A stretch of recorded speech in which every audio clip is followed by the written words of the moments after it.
The question of whether the universe needs a creator sounds simple. But the moment you start unpacking it, things get complicated fast.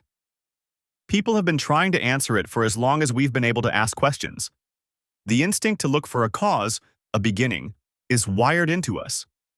We see things happen in the world, and we automatically want to know who or what made them happen. If you see a building, you assume there was a builder. If you see a painting, you assume there was a painter. That logic works fine in our everyday lives because we're used to dealing with human-made things. But the universe is not a building, and it's not a painting. It's everything.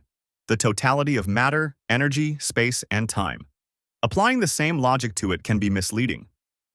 One of the most common arguments for a creator is that everything must have a cause. But if everything must have a cause, then the question immediately comes up, who caused the creator? And if the answer is that the creator doesn't need a cause, then we've already admitted that something can exist without being created. If that's possible, maybe the universe itself doesn't need a cause either. Modern science gives us more options than people in the past could imagine. The Big Bang Theory, for example, describes how the universe expanded from an extremely hot and dense state about 13.8 billion years ago. That's not the same as saying something came from nothing. It's saying that our current universe evolved from an earlier state, and that earlier state may have been governed by rules we don't fully understand yet. And here's the thing. The more we learn about physics and cosmology, the less we need to insert a supernatural creator into the explanation. Quantum mechanics shows that on the smallest scales, events can happen without a specific cause in the way we normally think of it. Space and time themselves may be emergent properties, not fundamental ingredients, but patterns that arise under certain conditions. This doesn't mean we have all the answers. It means that the gap where a creator is often placed is getting smaller, not larger. As our understanding grows, the need for that assumption fades. When we talk about a creator, we're borrowing a concept from human experience. A creator, in our world, is an agent, someone or something with intentions, plans, and the ability to act. But the more you think about applying that idea to the universe itself, the less sense it makes. For one thing, a creator would have to exist somewhere. But if the universe is the totality of space and time, there is no somewhere else for a creator to live before creating it. If you imagine the creator existing in time, then time already exists, which means the universe, or at least part of it, is already there.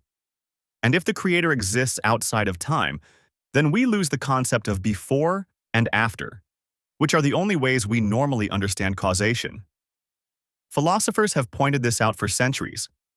The idea of cause and effect works inside the universe, within the framework of time and space, but it may not apply to the origin of the universe itself.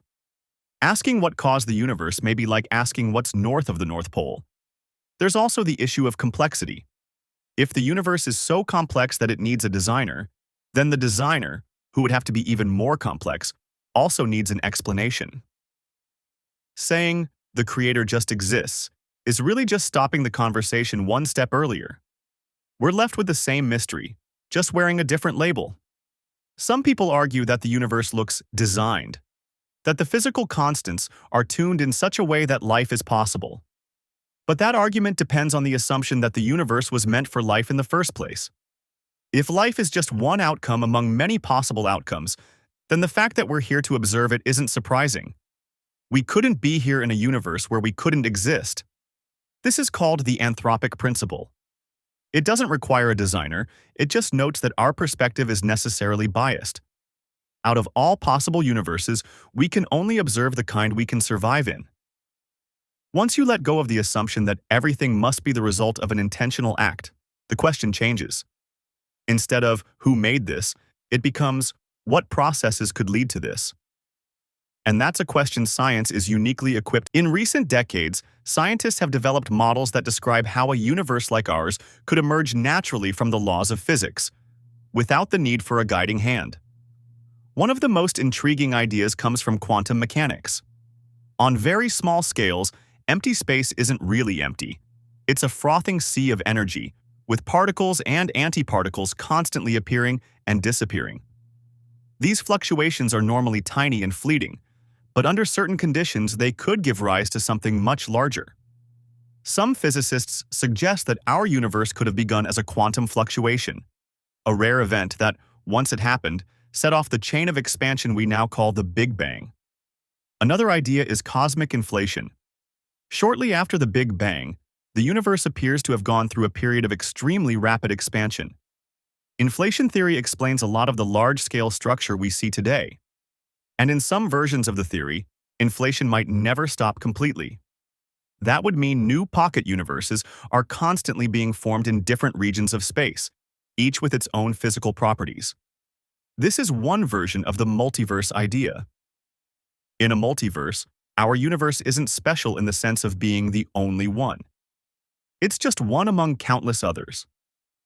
That takes away the need to explain why our universe's laws seem tuned for life. If enough universes exist with different settings, some will inevitably have conditions where life can arise. We just happen to live in one of those.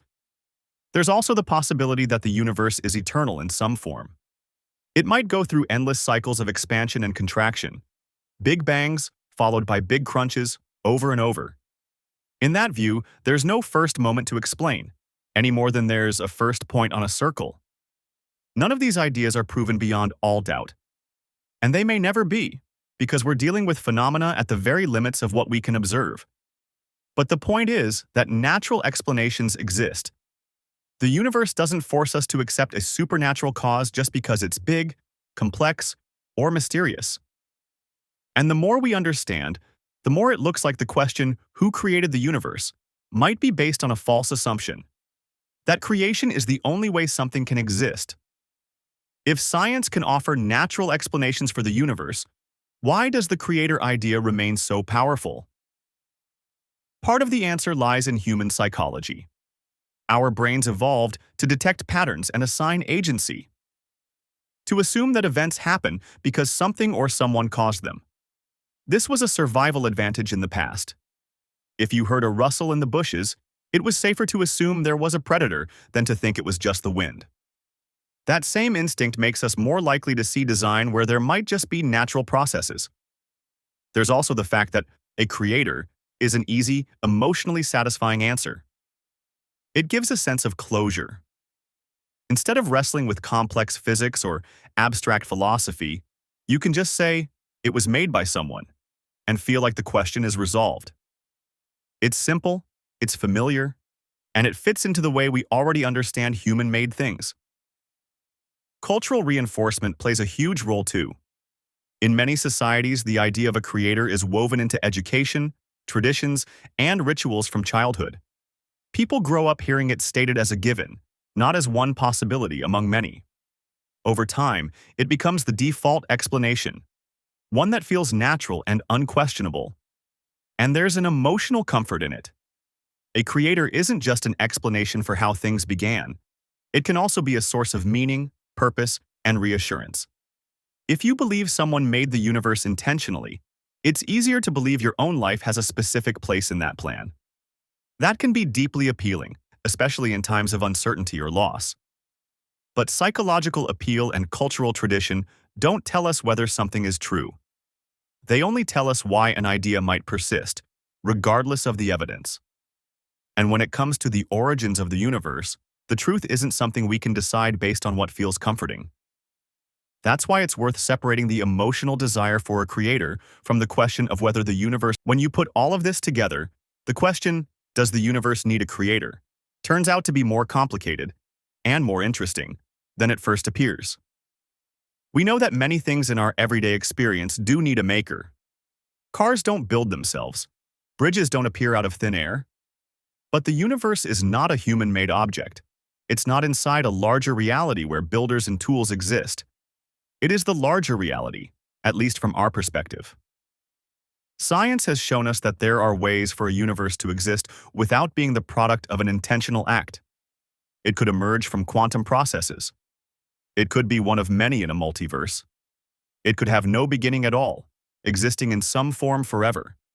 None of these possibilities require a creator, and some even make the very idea of one meaningless. That doesn't mean the mystery is gone. We still don't know why the laws of physics are what they are, or why there's something rather than nothing. But we don't know is not the same as someone must have made it. It's an invitation to keep asking, keep testing, keep expanding the limits of what we can understand. And maybe that's the most important point. If you start with the assumption of a creator, the search ends before it begins. But if you start with curiosity, the search never has to end. Every answer leads to new questions, and the universe becomes not a solved puzzle, but an endless landscape to explore. Whether or not the universe needs a creator, it certainly doesn't need one for us to find it astonishing.